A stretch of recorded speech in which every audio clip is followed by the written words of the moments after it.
everybody, and welcome to Making Finances Sexy. I'm 𝐆𝐔�ك𝐒, your rent rave owned realtor and certified instructor with 101 Financial. Right here in the Valley of the Sun, it is my mission to help you transition from renting to home ownership, no matter your current financial situation. I'm here to be your personal finance coach and first-time homebuyer specialist. And with me, the lovely Rose Short. What's up, guys? It's me, Rose, aka the Red Queen. Is my mission to help you build multiple income streams, live that dream life, and just overall enjoy the life you have.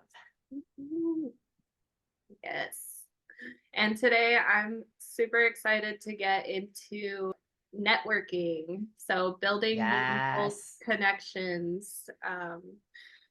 It does take practice. So don't overthink it. Don't stress yourself out over it. I remember going to my first real estate networking events with Rose, and I was terrified, but you just got to do those uncomfortable things, and that's the only way to grow as a person. And if you are a small business owner, it's just a great way to make connections and grow your business. Yeah, it's so funny. Network marketing gets such a negative connotation online, but most of what we do is network marketing, and that's everybody, right? Like anyone with a small business, you want people to share your business. Affiliate marketing is network marketing. It's all just, spreading the information through friends and family as well as ads. So yeah. And understanding networking a bit, it's about building relationships and exchanging value. You don't want to just talk to somebody and expecting to get something out of them only. You want to make sure you're also providing some sort of value back. If you don't, then I wanted to kind of touch on there's superficial networking and then there's meaningful connection networking.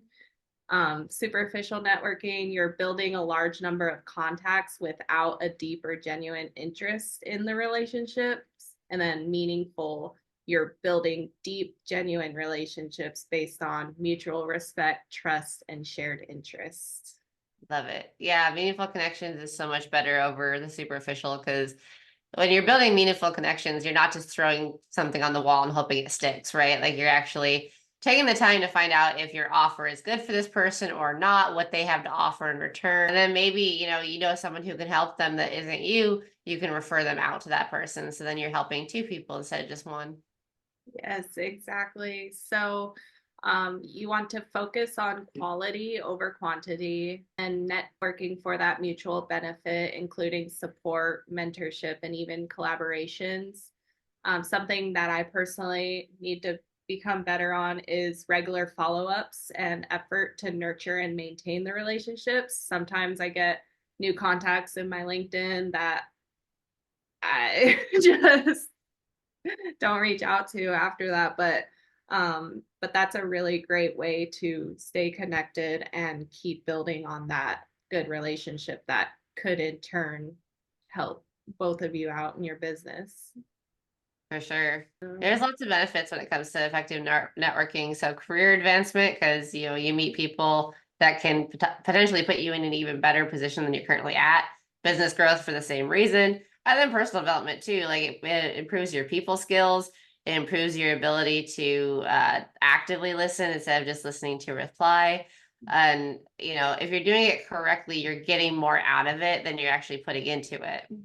Yeah, that's why I bring up the practice. It takes practice because when I was going into networking in the beginning, all nervous and anxious, when people were speaking to me, I was thinking and internalizing my reply to and stressing about it, thinking, am I going to say the right thing? Are they thinking what I'm saying is valuable? All those thoughts would just flood my brain that I couldn't really hear exactly what they were telling me. So it is just a great way to strengthen that listening skills, shut off the clatter in your head and just really listen and authentically reply. I think that was my issue, is I wasn't being totally authentic in my replies because I was so nervous. So just be you, and you're there for a reason. They're there for pretty much the same reason, and just see if it works out. Yeah, so often people are like, well, how do I work into a conversation that like, I'm a realtor and you should use me as a realtor? And so it comes across really inorganic, like you're saying. And I think what a lot of people don't realize as well is networking events could be exhausting, right? Like we all see the parties and the dinners and we're like, oh my God, this is so glamorous, but it can really take a toll on you physically and mentally. It's super important you prepare for those, not just for what you're going to say or who you're trying to meet, but from a mental perspective and taking care of yourself. So if you're not mentally feeling like capable of going to the event, maybe don't go to that event. Yeah, and then if there is liquor at the event, that sometimes can help, loosen you up, make you feel good, make you talk a little more, but you also want to be cautious. You don't want to drink too Mm-hmm. much and start spilling like beans and or making yourself look like a fool. Yeah, for sure. So Um, how would you go about preparing for an event then, Jess? So, preparing for networking, you want to define what you want to achieve. So, you'll want to know your audience and find the right events, groups, and online communities. So, research it a little bit. Are you looking for job opportunities, business partnerships, or personal growth?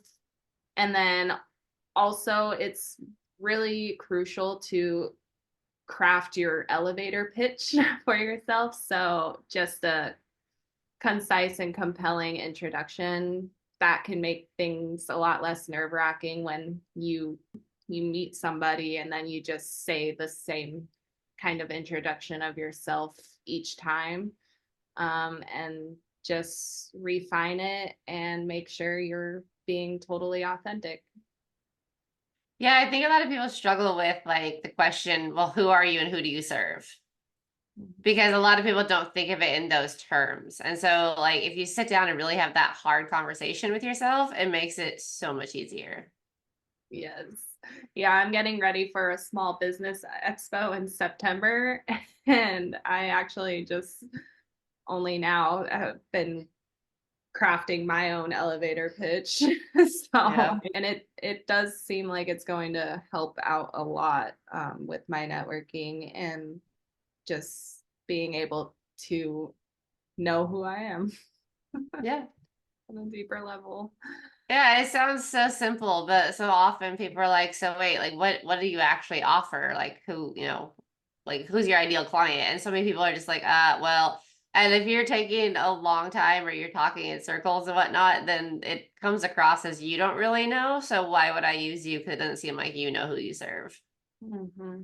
Yep, exactly. Because that was my big thing was I was kind of changing up between conversations, and then that kind of gets you confused almost about who Yeah. you. Well, we kind of had that with Ice Wellness too. We started that because it was like, okay, well, this is the plan. This is like what we know is going to be really awesome for people. But like, I was having a hard time communicating it, and so finally, one of the people that I've been working with sat me down and was like, okay, sell it to me. Like, why is this important? And I really had to think it through and figure out how to explain it without boring him.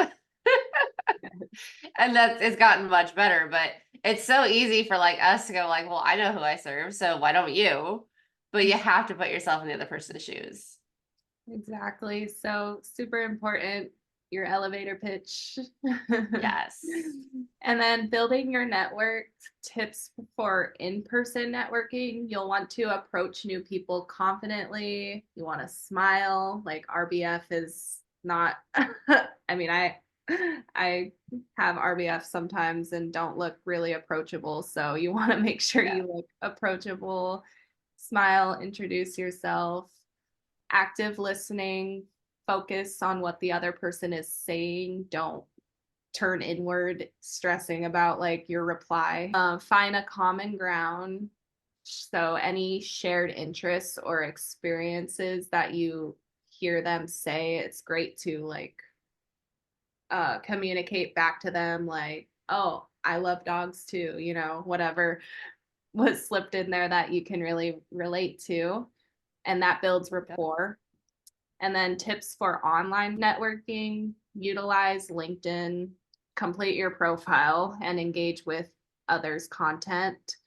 Joining the online groups and forums related to your industry, and then engaged with others' content, comment, share valuable insights, all that good stuff. Yeah, engaging back with others online is where I struggle because usually by the time I've posted something, like my brain is so shot. Like I'm not a doom scroller, so it's hard for me to go through and like actually remember to comment and share and all that kind of stuff. Yeah. But it's super, super important because it's the same reason you were saying of like active listening versus listening to respond. Like if you're asking for engagement on your content but not engaging with others, it's not going to work. Right. Yeah, definitely. I've kind of been in that mode too. It's getting a little more difficult to engage with other content, but just keep that thought, like, I want people engaging with me, so you get what you Yep. give. Yep, exactly. One thing that a guy I knew, or well, I guess I still know him, but would do that I thought was really cool was he would get like oftentimes I'll send out a list of who else is going to be at these networking events. And if it was somebody he didn't know, he would send an introduction email so that he had already introduced himself prior to the event. And then like when we met in person, then it was a little bit easier. I think that's really cool too. Oh, heck yeah. Yeah, I've seen that with certain events. Sometimes, yeah, they ask you if you want a list or you can pay for it. Sometimes it depends on the event. Yeah. And you can share like a little bit about yourself, like an introduction with like a flyer or whatever. And that's a great way to help build your business and kind of be at the forethought of them. So that's awesome. Yeah. So maintaining and nurturing the relationships. Some follow-up strategies would be sending personalized messages after meeting somebody. I like to do this like open houses. I'll send them a text and be like, thanks so much for joining the open house, with like a link of the house that they met me at. Just like little things. Express gratitude always. So, and referencing something from the conversation that again strengthens the rapport and shows that you were paying attention. Staying in touch, regular check-ins or just the engagement is great. And even coffee or lunches, like that's always fun. If you are an entrepreneur, it gets kind of lonely. So just shooting a text and setting up a lunch or a coffee date can be great for everybody, and continue to learn and grow from each other. And offer value, help others in your network without expecting immediate returns, and be a resource. Share your expertise and connections. Because again, you're not going to go after somebody for advice and just soak it all in and not give anything in return. That's not nice. Yeah, we're seeing it more and more in the edutainment space with social media of like if you're not sharing actual value, if you're just, doing the clickbaity captions and all that kind of stuff, like those kind of people are seeing a massive drop off because there's so much information available out there for free that if you are an expertise and you're not giving any of those little nuggets out, you're gonna lose out. And then overcoming some networking challenges. Can you think of any challenges? Um, I mean, honestly, for a lot of people, it's the like thought of introducing themselves to somebody else like gives them anxiety or whatever it is. It's not just for extroverts. Introverts can absolutely network as well. But again, that's where I like to stress that, it is mentally exhausting and it is physically exhausting to go out and do these things. So absolutely do whatever you need to do to prepare. And if that's, like do an ice bath or meditate for an hour or practice talking to somebody else, like call them up and be like, hey, pretend we've never met. And then don't try to meet everyone at the event, right? Like, set a goal for yourself. Maybe it's talk to 5 new people, maybe it's talk to 10 new people, maybe you're the life of the party and you do want to meet everybody. But focus on those few connections over trying to introduce yourself to everyone and constantly making rounds. And that'll be an easy way to help overcome some of the challenges as well. Definitely. And introverts out there, start small. Don't go to some massive event and think you're going to do well. So, like, Yep. smaller events, more intimate events can be a great way to start, because it's less chaos happening all around you and Yeah. loud. Yeah. um, I'd say don't be afraid to like ask someone to come with you, even if it's not their jam, right? Like, even if it's just your best friend who has no desire to be at networking events but wants to support you. Like, if you're not okay going by yourself, that's okay. I mean, you should probably figure out a way to be okay with it, but you can always ask somebody to come with you. Totally. Yeah, just go to a couple with somebody and then you'll see that, oh, I can do this by myself, and just just do it the same way, you know? Yeah. And then dealing with rejection. This was a big challenge for me because I was a person that would take everything personally. So I definitely had to work through that these past like year. Yeah. So not everyone will respond positively, and that's okay because, you know, we all got our own things going on and it's something they're dealing with. It's not personal, it's not anything to do with me. So keep a positive mindset and keep reaching out, because if you give up, then you might miss out on a really awesome opportunity and person you could have connected with. Yeah, for sure. Do you have any success stories from a networking event? Oh gosh. Well, so I did the luxury class for real estate and ended up networking with this guy who flies planes, which was awesome. He's now actually opened his own brokerage and is doing very well for himself. And so I'm obviously letting my license go because I'm planning on leaving Arizona in the next year. But when he started his brokerage, he called me and was like, "Hey, I remember you and you stuck out and I want you in my team."